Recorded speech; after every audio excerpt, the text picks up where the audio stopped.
In this video, I'm going to show you how to create the colored note templates like this one. So on the main dashboard, you can tap on the blue plus icon and then tap on New Document.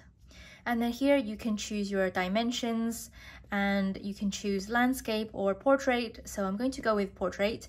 And then background. So if you want it to have lines or grid, you need to tap on this and then choose pattern.